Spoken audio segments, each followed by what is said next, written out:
ကျွန်တော်ကမင်္ဂလာတုံးမှာနေတယ်ဟိုးရောက်လမ်းမှာယုံတဲ့ရတယ်လက်ထောက်ညွန်ကြားမှုဖြစ်တဲ့အထိကျွန်တော်တို့ကမော်တော်ကားမရပါဘူးဘတ်ကားတိုးစီရတယ်ကိုတိုးတက်တဲ့လူဒန်းစားလို့ကျွန်တော်တို့ကနာမည်ပေးပါတယ်တိုးတက်ရလို့ပါကားပေါ်ရောက်ရင်ပစိုးတပုံစားဘေးရောက်သွားတယ်နေ့တိုင်းမှာပဲပြန်ဆွဲတက်ရတယ်ကျွန်တော်ကတော့လူတွေအတိုးတိုက်အနည်းလွတ်တဲ့နေရာလေးရောက်အောင်သွားတန်ကလေးကိုဆွဲတစ်ဖက်ကဖိုင်တွဲတွေနဲ့ထမင်းဘူးကလေးထည့်ထားတဲ့လက်စောအိတ်ကလေးကိုကန်ရကိုယ်စာရေးဆရာဆိုတော့အတိုးတိုက်လွတ်တဲ့နေရာရောက်တာနဲ့ကျွန်တော်ကဝတ္ထုတစ်ပုဒ်စတင်ပြီးတော့ရေးတော့တာပဲကောင်းထဲမှာရေးတာအတွေးနဲ့ရေးတာညကြရင်ပြန်ကူးချရုံပဲပတ်စကားပေါ်မှာဝတ္ထုတစ်ပုဒ်ဒီဆောက်လို့ရတယ်အိုက်တာလည်းမသိတော့ပူတာလည်းမသိတော့ချွေးစော်နန်းတာလည်းမသိတော့ဟန်ကိုကြလို့ဝတ္ထုတွေအများကြီးရတယ်တနေ့တော့စော်ဘာကြီးကုန်းမှာတထေးမကြီးတယောက်ကားပေါ်တက်လာတယ်တထေးမကြီးလို့ဘာလို့ပြောတော့ဆိုတော့လက်တစ်ဖက်မှာရွှေလက်ကောက်တွေက9ကွင်းဒီဘက်ကလည်း9ကွင်းရွှေဘီးကြီးကလည်းကြီးပဲရွှေဆွဲကြိုးကြီးကလည်းအတုပ်ကြီးပဲ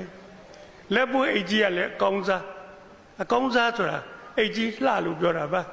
ကျွန်တော်ဈေးနှုန်းမသိပါဘူးအခုခါမှာတထေးမကြီးတိုင်တဲ့လက်ပွေးအိတ်က65သိန်းနဲသေးတယ်350လက်ပွေးအိတ်တစ်ခုကျွန်တော်ရှေ့မှာအဲ့ဒီလက်ပွေးအိတ်ကြီးချိတ်ဆွဲထားရင်တော့ဘာမှတန်ဖိုးရှိမှာမဟုတ်ပါဘူးကျွန်တော်မှမသိပဲအဲ့ဒါလွန်ဆုံးတန်လာတောင်ကနန်းပေါ်သူ350ပေးရတာလက်ကားပဲလက်ကားမဖြစ်ချင်တော့ရေးထားလေဤလက်ပွေအိတ်350တန်သည်ဒါဆိုရင်ကျွန်တော်ထင်ကြည့်မယ်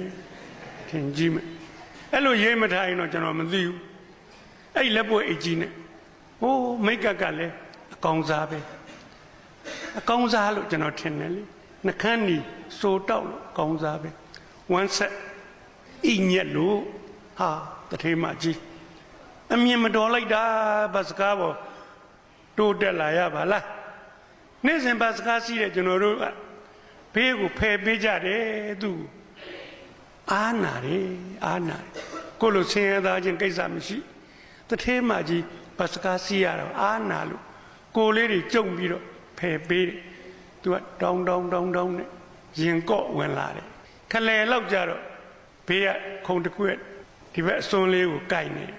ကိုက်မိတာနဲ့အဲ့ဒီမိမကြီးပြောတယ်မလေးပတ်စကားမြန်တခါမှမစီးဘူးပါဘူးချွေးစော်တွေကလည်းနန်လိုက်တာစိတ်ပြက်ဖို့ကောင်းနေဟာဖယ်ပေးမိတာမှားသွားကျွန်တော်တို့စော်ကားနေကျွန်တော်တို့ကနေတိုင်းစီးရလေသူကအဲ့လိုကျွန်တော်တို့နေတိုင်းစီးတဲ့လူတွေအာမနာဘူးကျွန်တော်တို့ကသူ့ကိုအားနာလို့ဖယ်ပေးတယ်သူကကြတော့ပတ်စကားမြန်တခါမှမစီးဘူးပါဘူးချွေးစော်တွေကနန်လို့စိတ်ပြက်စရာကောင်းလိုက်တာဒီနေ့မှာအိမ်ကကား2စင်းစလုံးကလည်းတစ်စင်းကခရီးထွက်သွားတစ်စင်းကလည်းဝတ်လျှော့ထိုးထားဆရာတော်เจ้าကိုနေစွန်းမီပို့ရမှာမို့လို့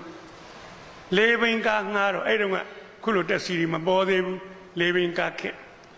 တစ်စင်းမှမရလို့ဘတ်စကားစီးရစိတ်ပြက်ဖို့ကောင်းလိုက်တာသူ့လည်းဘယ်သူမှမမေးပဲနဲ့ရှင်းလင်းချက်တွေထုတ်နေပါလေကြွားလဲကြွားသေးကိုပိုင်ကား2စင်းရှိကျွန်တော်တို့ကနာကြပြင်းကတ်တယ်ကြွားတာကိုအဲ့လိုပြောပြီးတော့သူကကင်ထားသူ့နောက်မှာ10နှစ်သမီးလေးပါတယ်ဒီကလေးမကလက်ကင်စရာမလွတ်ဘူးတစ်ဖက်က9စင်းချိုင်ကြီးဆွဲထားတယ်တစ်ဖက်ကလက်ဆွဲချင်းကြီးဆွဲထားရတယ်မော်တော်ကားဝေါ်ကနေထွက်လိုက်တော့အဲ့ဒီကလေးမပက်လက်လန်လဲတယ်နှစ်ဖက်စလုံးမှာမအားပဲကိစ္စမရှိပါဘူးကျွန်တော်တို့ဘတ်စကားစီးနေကြကောင်တွေကသိပါတယ်အဲ့ဒီကလေးမကြောလေးကိုတွန်းပေးထားတယ်ဘာမှမဖြစ်ပါဘူးထိမ့်ပေးကြတာပေါ့နောက်ရှေ့ကမှတ်တိုင်ကြတော့ဘတ်စကားဝေါ်ကနေဝင်ပြီးတော့ဘရိတ်ကိုနင်းတုံငနဲ့ရက်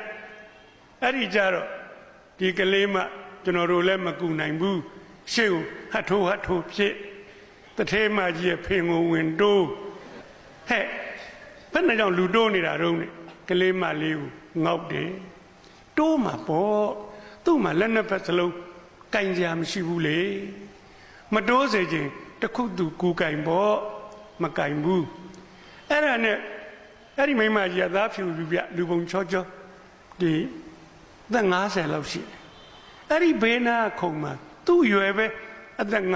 50ပိန်မိန်ပါဟိုကနည်းနည်းဝါဖြိုးသူပိန်မိန်ပါမျက်နှာမှာတနခါရည်ကျဲကလေးလိမ့်လို့အဲ့ဒီအမေက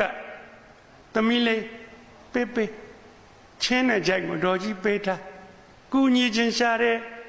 ကူညီခွင့်တောင်းပါကလေးကပေးမယ်လို့တော့ဟဲ့မပေးနဲ့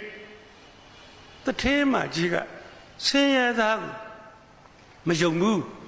ဒီကားပေါ်မှာသူငါးစင်းကြိုက်ဆုံးကပ်မလို့လဲသူကြေညာပြီး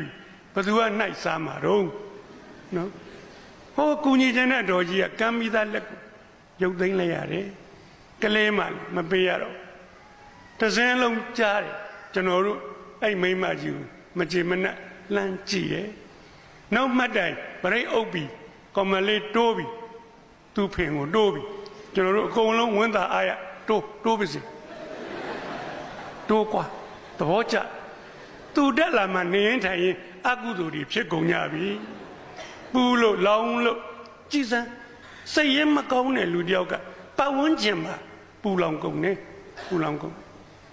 နောက်မှတ်တိုင်မှာသားတယ်မေတယောက်တက်လာပြန်နေကလေးကိုကရစ်ခွင်ချီချင်းကလေးကိုဆွဲသူလည်းတိုင်ကြမရှိပြန်ဘူးအဲ့ဒီမှာ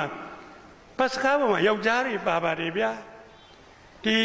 ဘုန်းကြီးဟန်တက်လာလို့ရှိရင်ကိုထိုင်းနေရတဲ့နေရာလေးဖယ်ပေးရမှာစိုးလို့ပရင်းမောက်ကနေငေးလေရတာပြမက်ကို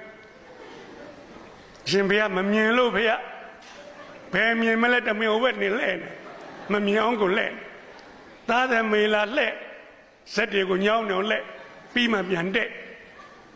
အဲ့ဒီမှာလူတွေနော်အံ့ဩစရာကောင်းတယ်အနှစ်30လောက်မြေကရန်လူသက်မှုတွေဖြစ်တယ်ဘာမှမဆန်ဘူးဘတ်စကားပေါ်မှာ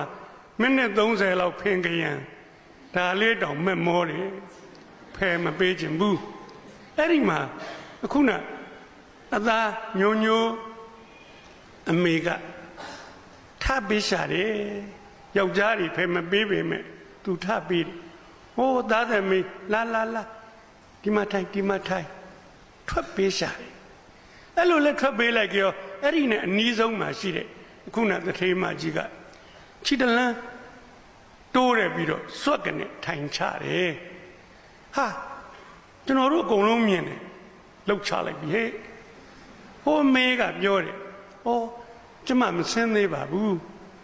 သားတယ်မေကိုနေရာပေးတာပါအဲ့မိမကြီးပြန်ပြောတယ်လုံမနေနဲ့ဘတ်စကားပေါ်မှာဘယ်သူမှပိုင်တဲ့လူနေရာမရှိဘူးတဲ့ဘယ်သူမှလည်းအမွေပေးလို့မရဘူးနေရာလိုက်ရင်ထိုင်မှာပဲဟာမိုက်ရိုင်းတာဗျာကျွန်တော်တို့အကုန်လုံးအဲ့ဒီမိမကြီးစီကိုကြည်တာအလင်းတန်း2တန်းစီနဲ့ပြစ်တာတယောက်မချန်အကုန်ပြစ်တာကျွန်တော်တို့ကငကားတွေဆိုအဲ့မိမကြီးပြာကျသေးပြီသူကလည်းသိတာပေါ့တကားလုံးကသူ့ကိုအလင်းတန်း2တန်းနေနဲ့ပြစ်သူ့မှာလည်း2တန်းရှိတယ်အဲ့ဒါနဲ့ကုန်လက်ပြန်ပြစ်တယ်ဟာဘာစကားပေါ်မှာစစ်ပွဲခင်းနေကြတယ်ဖြစ်နေကြတိုက်အဲ့ဒီမှာတစ်စင်းလုံးဒီမိမယူမကျေနပ်ဘူးဗျာမုန်းအဲ့ဒီမှာလူတယောက်ကသူ့အမတန်မမောတဲ့နေရာကလေးကိုထပြီးမတထဟိုသားတယ်မေလာဒီမှာထိုင်မာရီကြောရီနဲ့သားတယ်မေကိုမာကျင်တာမဟုတ်ဘူးဟိုမိမကြီးကိုမာကျင်တာအဲ့လိုပြောပြီးတာနဲ့အဲ့မိမကြီးကိုမျက်စောင်းထိုးလိုက်သေးမိမကြီးလည်းပြန်ထိုးအလုပ်ကိုရှုပ်နေတာပဲလူငယ်တယောက်ကထပြန်ပြီမတရက်ဟိုအမေလားကျွန်တော်နေရာမှာထိုင်အမေကစိတ်ရင်းကောင်းတယ်ဆိုတော့ဟိုမိမကြီးစိတ်ရင်းပုတ်တယ်ဒီကောင်ကလည်းဖင်တနေရဆုံးခံပြီးလို့ရတယ်ပြီးတော့မှအဲ့ဒီမိမကြီးကိုအလင်းတန်းနဲ့လှန်ပြစ်မိမကြီးပြန်ပြစ်